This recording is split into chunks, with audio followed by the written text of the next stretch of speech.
My parents said I could tag along on the family cruise as long as I covered my own costs.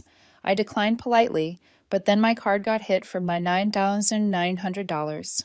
Group cabins, excursions, open bar. I froze the card and disputed every charge. At the dock, they were denied boarding. The next morning, they showed up at my door with a crowbar. Without thinking twice, I called. I never thought I'd say this, but I didn't really know what kind of people my parents were until last month. I always figured they were difficult, self-centered, and maybe a little delusional, but I didn't think they were this. It started with what seemed like a harmless conversation. My mom called to tell me about a big family cruise they were planning. A group package, 7 nights, Caribbean, cabins next to each other, open bar, a few excursions, the works. Sounded expensive, and it was. She told me I was welcome to come if I paid my own way. "You're a grown woman. You make decent money. It's time you showed some generosity." I politely declined. I told them I had savings goals. I wasn't about to drop 10 grand on a floating buffet with people who've never respected my choices. They've always looked down on me because I don't throw cash around like confetti. I live below my means. I've been saving up for a house. Every dollar counts. They've never understood that. They call me tight-fisted, difficult, cold. What they really meant was, I don't let them use me. A week before the cruise, everything was quiet. Too quiet. No guilt trips, no jabs. It was almost suspicious. Then 2 days before the ship was set to leave, I was reviewing my credit card statement and nearly dropped my phone. $9,900 gone. I stared at the screen thinking there had to be a mistake. Charges from the cruise line, charges for group excursions, an open bar package, spa services, the exact stuff they were planning. That's when I knew they took my card. They must have found it during one of their rare visits. And they knew the password, my birthday, the same date I used out of habit, never thinking my own parents would use it against me. I didn't panic. I just froze the card, called the bank, and disputed every single charge. Canceled the bookings one by one. It took hours. The cruise company was confused but cooperative. By the time I was done, I had unraveled the entire plan. They were going to board that ship with a cruise paid entirely with my money. 10 grand I had been saving for a down payment. I didn't sleep that night. The next morning was dead quiet. No calls, no texts. Then around 9:30 a.m., I heard a sound that didn't belong. Metal slamming against wood. I looked through the peephole and saw my parents and my sister standing on my porch. My dad had a crowbar in his hand. They were trying to break into my house. I opened the door just enough to see them clearly, then shut it and called the police. They were screaming outside, blaming me for ruining their vacation, calling me selfish. My mom was furious. My dad was unhinged. My sister was silent, just standing behind them like she wasn't part of it. I locked every door in the house and waited for the police. When the cruisers showed up, the officers didn't need convincing. They saw the crowbar. They saw the damaged door frame. They heard the yelling. They cuffed them right there on my front lawn. My father was yelling about how tired they were of me, never helping and making them feel like beggars. My mother kept screaming about the cruise and how it was a gift I could easily afford, and I just stood there watching them get driven away. Later that day, I went to the station. I wanted to explain. The officer who took my statement looked almost amused in disbelief. When I finished, he raised his eyebrows and said something I'll never forget. "Not every monkey is as crazy as your parents, Ms. Joanne. They spent the night in custody. And I spent that night staring at my broken front door, wondering how it got to this point. I didn't sleep that night, not because I was scared, though yeah, a little, but mostly because my brain couldn't stop replaying it. My parents on my porch with a crowbar, screaming at me like I was the villain in their story. I sat on my couch for hours. The front door cracked open just enough for me to stare at the busted frame. That scar in the wood suddenly felt like a symbol for everything that had been rotting between us for years. By noon, the station called. They had my parents and sister in custody. Calm, formal voice on the other end. "We need to know if you're pressing charges, Ms. Joanne." I told them I'd come in. When I walked into the station, it smelled like old carpet and stale coffee. The officer behind the glass window nodded. Didn't even look surprised. He just buzzed me in like this was routine. A younger officer took my statement in a small back room. I told them everything, starting with the stolen card and ending with the front porch. When I handed over the photos I'd taken of the damage, he didn't say a word, just nodded and typed. Then a different guy came in. Older, calm, but you could tell he'd seen people unravel before. He sat across from me, like we were two coworkers in a break room. You know they could face felony charges for this, right? Breaking and entering with intent, unauthorized use of a financial instrument. That's not petty. I nodded. I didn't know what else to do. Then he said something that snapped me out of it. I've seen all kinds. Family drama, holiday blow-ups, inheritance fights. But not every monkey is as crazy as your parents, Ms. Joanne. It didn't even feel like a joke. It felt like a warning. I asked him if they said anything after the arrest. He told me my father claimed it was a misunderstanding, said they were trying to settle things like a family, that I owed them that much. My mother apparently broke down in tears and said I had ruined their once-in-a-lifetime vacation and humiliated them in front of their friends. My sister told them they thought I wasn't home and just wanted to leave a message, with a crowbar. I sat there for a long time before saying anything. I told him I didn't want to press charges. Not yet. I need time. He nodded slowly. They'll stay overnight. You've got until morning to decide. And they did. They spent the night in holding. Real cells, not the kind with comfy chairs and vending machines. I didn't check in on them. I didn't want to see them. By the next morning, the station called again. They could release them, but only with my sign-off. I gave it. I told them I'd handle it. They came back in a taxi. No apology, no texts, just 3 people walking into their house like nothing had happened. Like this was normal. I didn't reach out. I focused on repairing my front door. Cost me $800. Not a word from them about covering it. Then 5 days after the whole thing exploded, I got a message from my sister. Hey, Mom and Dad want to talk. Just us. Come by for dinner? I hesitated, but her husband was going to be there. And unlike the rest of them, he never treated me like a second-class citizen. Honestly, he was the only reason I ever showed up for holidays anymore. So I said yes. I figured they wanted to smooth things over. Maybe say something close to sorry, or at least pretend like they regretted anything. But nothing, and I mean nothing, could have prepared me for who else showed up that night. Walking up to their door, I felt a strange calm. Not peace, just clarity. Like I was walking into a courtroom rather than a family dinner. I'd already made up my mind that I wasn't going to yell. I wasn't going to explain myself. I was going to listen. Let them talk. Let them show me who they really were, if there was any doubt left. My sister opened the door like she'd been waiting by it. She didn't smile, just stepped aside to let me in. Mark, her husband, was already seated at the dining table, trying to look casual but clearly uncomfortable. I gave him a small nod. He nodded back. The table was set like it was Thanksgiving. My mother still believed in appearances: chicken, mashed potatoes, some undercooked rolls, 3 wine glasses already filled. She wanted this to look like a family moment, even if there was a courtroom's worth of resentment buzzing in the air. We all sat down, no small talk. My dad started it. He leaned forward, arms crossed. This can't go on, Joanne. We need to talk about what's happened to you. My mother jumped in like she'd been holding it in for weeks. We've supported you your whole life. You used to be sweet, caring. Now you treat us like strangers. She looked genuinely hurt, but I didn't buy it. My mom had always been good at turning herself into the victim. She used words like weapons, soft but sharp. Then my dad said it out loud. You could have let us have this one thing, just one vacation. You had the money. So I finally spoke. You didn't ask. You stole it. You guessed my password and charged nearly $10,000 on my card. You didn't just cross a line. You didn't think I mattered at all. They didn't deny it. My mom actually shrugged. We thought you'd be reasonable about it once you understood. You have no idea how hard things have been for us lately. You don't even ask. That's when my dad stood up and pointed his finger at me. You live like some monk, counting pennies, never helping, never showing up for your family. My sister sat quiet. I looked at her and asked the only question I really wanted answered. You knew? She looked away. And right then, the doorbell rang. My mom looked confused. My dad frowned. My sister stiffened. No one moved for a second. Then she stood up slowly and opened the door. Uncle Dennis. I hadn't seen him in over a year. I had no idea he was even in town. He stepped in like he already knew what was going on, like someone had given him a preview. He looked at everyone, then at me. You all right? I nodded. He pulled out a chair and sat down like it was his table, looked at my parents. So you tried to rob your own daughter and got mad because she stopped you. No one said a word. He turned to my dad.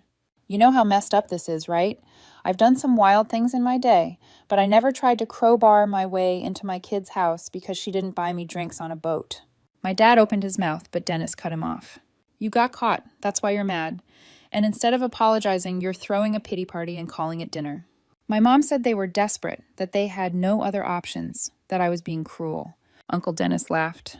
"Cruel? You're lucky she didn't file charges.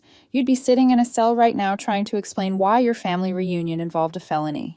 Mark was dead silent, but he was nodding slightly. I saw it. My mom stood up and said she didn't have to sit there and be humiliated. My dad followed, muttering that this was pointless. My sister disappeared into the kitchen. Dennis looked at me and said, "Don't let them gaslight you, Joanne. They made their choice.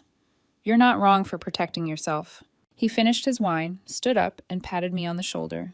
"You handled it better than I would have. That's saying something." I left 10 minutes later, didn't take anything with me. The next few days were quiet. No calls, no texts. I thought maybe that was it. Maybe they'd finally realized they'd gone too far. But then I saw it. A Facebook post from my mom. "When your own daughter betrays you, locks you out of her heart, and leaves you in pain. What kind of mother deserves that?" Over 100 comments. Her church friends offering prayers. Some relative I hadn't seen since I was 12 wrote, "She's always been selfish, hasn't she?" Not one mention of the money. Not one word about the crowbar. Just a carefully crafted fantasy where she was the broken-hearted victim and I was some cruel, heartless miser. And I knew then we weren't even close to done. I stopped expecting apologies a long time ago. But there was still a part of me, some quiet corner of my brain, that thought maybe, just maybe, they'd have the decency to stop publicly dragging my name through the mud. They didn't. After the dinner with Uncle Dennis, I thought they'd retreat, lick their wounds, take the hint that this wasn't something they could just spin their way out of.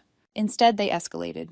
First, there was a single Facebook post from my mom, a long, self-pitying monologue about how sometimes the people you raise grow up to have cold hearts, and how parents give everything only to be cast aside like garbage. She didn't tag me. Of course not. That would have made it too easy to call her out. But everyone in her circle knew who she was talking about. They always do. It wasn't subtle. The comments were filled with phrases like, "You did your best, Mary. Some kids just lose their way. Praying for your family." Then my dad joined in. He posted a photo of himself staring off into the distance with the caption, "Raise the girl to be a woman. Got a calculator in return." I laughed when I saw it, but it wasn't a real laugh. It was the kind that slips out when you're trying to swallow down fury. They were turning me into a villain in real time. And the worst part? Some people believed them. Then came the birthday. I didn't even know it was coming up until my cousin Sarah messaged me. "Hey, you okay? Surprised you're not coming to your dad's party this weekend."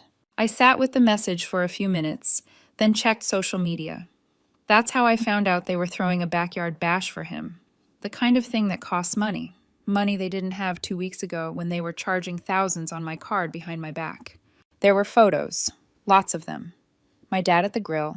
My mom smiling in front of a banner that said, "Happy birthday to the rock of this family." My sister posing with Mark, like they hadn't been in the same room when a crowbar came down on my front door. Then came the toast video, my mom holding a glass of wine. "Even in storms, we stay strong. Some people may abandon you, but we stand tall because we have love." Applause, fake tears, more comments about how family is everything.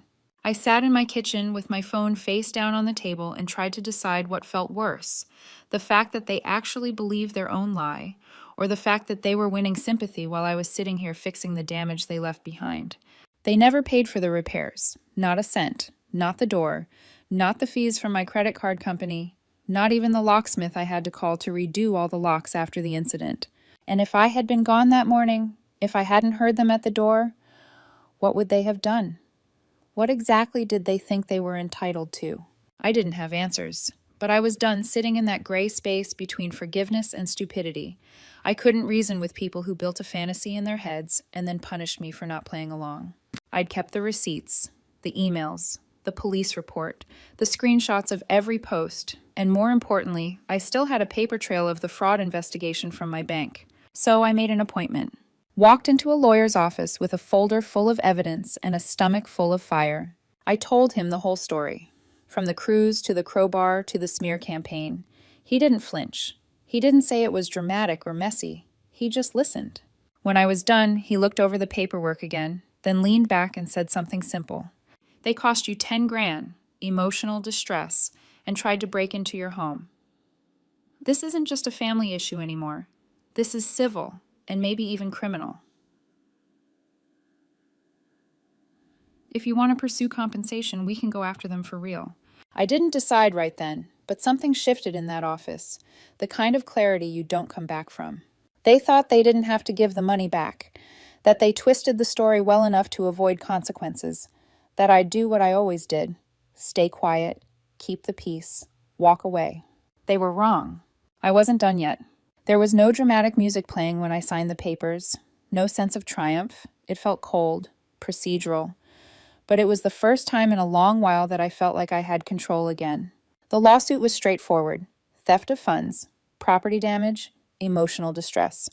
My lawyer added everything we had: photos, records, police documentation, and a timeline that made their actions impossible to explain away. They didn't see it coming. I imagined the moment they were handed the court notice. Maybe my dad pacing, shouting about betrayal. My mom sobbing dramatically, asking what kind of daughter would do this. I wasn't there for it, but I didn't need to be. I'd seen the act before.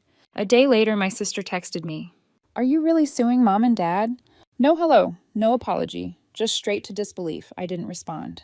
A few hours later, my dad posted another vague, tear-drenched status on Facebook.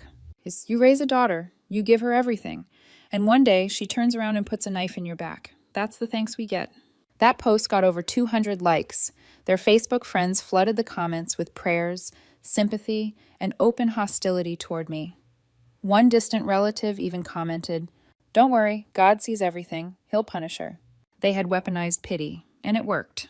They were playing the long-suffering parents abandoned by their cold, selfish daughter. And still, not a single one of them mentioned the money. No one asked why I might sue my own parents. No one mentioned the broken door, the crowbar, the stolen card. Just silence on that part. But something shifted a few days later. Their lawyer called mine. He sounded tired, like he already knew he was losing. "And they're willing to settle," he said. "If your client agrees to drop the emotional distress portion, they'll pay back the full amount." My lawyer looked at me. I didn't even hesitate. "And tell them it's $20,000, full repayment plus damages and legal costs, or we go to court and drag the whole truth out in front of a judge." He smiled slightly and said he'd deliver the message. I didn't sleep that night, not because I was worried. I was done worrying. It was something else, a kind of grief, I guess. Not for what I lost, but for the illusion I'd carried around for years, the idea that maybe they were still family somewhere under all that manipulation. They weren't. The next day they agreed. The payment cleared within a week, $10,000 refunded, $10,000 more in settlement, $20,000 wired to my account. And just like that, their entire narrative collapsed. My dad deleted every Facebook post from the past 2 months. My mom deactivated her account completely. The comments disappeared. The sympathy dried up. They weren't the victims anymore, just two people who got caught and had to pay. The silence from them was deafening. Mark texted me once. "I just want to say I respect you for what you did. I'm sorry it ever got that far." I didn't ask what side my sister landed on. I didn't want to know. A few days later, I got the last communication I'll probably ever receive from my parents. An email, 2 short lines. "Hope you're happy now. Don't ever contact us again." No signature, no names, just that. I stared at it for a few minutes, then archived it. I never replied. They'd been cutting me off for years, in every way that mattered. Now I was just finishing the job. They used to say that blood is thicker than water, but blood can stain too. And sometimes the only way to move forward is to stop pretending you're part of a family that never treated you like one. After the $20,000 settlement, I expected silence, a vacuum. The kind that only comes when people have finally realized the fight is over. But my parents, they never took silence as a cue to reflect. They took it as a strategy shift. It started with the Facebook Whisper campaign, private posts, old family friends, vague sob stories, no names, just enough breadcrumbs that everyone could figure out who the monster was. Sherry said us. She wanted revenge. We were only trying to bring the family together. They never mentioned the crowbar, the broken door, the 10 grand charged to my card. None of that made the narrative. The birthday party I wasn't invited to? Suddenly, in their version, I refused to show up and left them heartbroken. According to them, they had forgiven everything and were ready to move forward, but I was too cruel, too prideful. It was exhausting to watch. I didn't engage. I didn't defend myself. There was no point. The truth didn't matter in a space where likes and sympathy were currency. But the final blow was still coming. About a month after the settlement, I got a notice in the mail. Not an email. A printed letter from a small legal firm I didn't recognize. It was from my father. He had filed a counterclaim in small claims court against me. His accusation, emotional harm due to slander, defamation, and family alienation. He was suing me for 3 defendants. I read it 3 times before I started laughing. Not because it was funny, because it was insane. It wasn't even about the money. It was about rewriting the story officially. He wanted a piece of paper that said I was the one who caused harm. He wanted something he could show around and say, "See, I was the victim." I forwarded it to my lawyer. He asked me one question. "Want to destroy this or dismiss it?" I chose to destroy it. We gathered every record, the police report, the fraud report, photos of the door, the settlement they had already signed, and something else, something I hadn't planned to use. It was a voicemail from the day after they broke into my house. My mom had left it by accident. She must have thought she hung up, but it kept recording. In the background, I could hear her voice clear as day, saying, "She's going to ruin everything if she talks. We should have waited until she was gone." It was short, but it was gold. When we walked into court, they were shocked to see me with an attorney. My dad wore a smug expression, until we played the voicemail. He turned red, then white, then completely silent. The judge didn't even let it drag on. Case dismissed. His claim was denied on the spot. My lawyer asked for sanctions. The judge granted it. My dad now owed me $750 for wasting the court's time. That's how it ended. Not with a fight, not with a dramatic apology, but with a debt, a humiliated man in a wrinkled polo shirt, and the last shreds of his pride being taken apart in a courtroom, by his own words. After that, it all stopped. The Facebook posts vanished. The comments dried up. The whispers died. Even my sister, who had been mostly silent through all of it, unfriended me on everything and blocked my number. Mark, her husband, sent one last text. "You were right about them. I just didn't want to believe it. For what it's worth, I hope you're okay." And I am. I've moved. Quiet little town. Got a new job. Better pay. I even found a place with a small backyard. Nothing big, but enough for a fire pit and some peace. The door to my house doesn't creak when it closes. The locks are solid. My life is finally mine. But sometimes I think about that voicemail, that they were in my house, plotting, thinking I wasn't home. And it hits me, not how close they came to stealing more, but how long they'd been planning it. It wasn't about the cruise. It wasn't about one vacation. It was about control, about using guilt, history, and family as currency. They didn't think I'd ever fight back. And now they're offended. Offended that I stood up. Offended that I won. Offended that I dared to stop pretending they were good people who just made bad choices. I don't feel guilty. I don't feel sad. I feel free. It's strange how quiet real closure is. There's no applause, no final speech, just a stillness, like the moment after a storm when everything is wet and heavy and calm. I didn't burn bridges. They walked off them. And I'm not rebuilding what they blew up. I'm building something new. Something just for me. Something they'll never get to touch again. Because here's the thing. Forgiveness isn't owed, it's earned. And family? Family isn't blood, it's behavior. And I've finally learned that it's okay to walk away, even if they say you're heartless, even if they call you cruel, even if they paint you as the villain. Because sometimes the only way to survive a fire is to stop trying to rescue the ones who lit the match.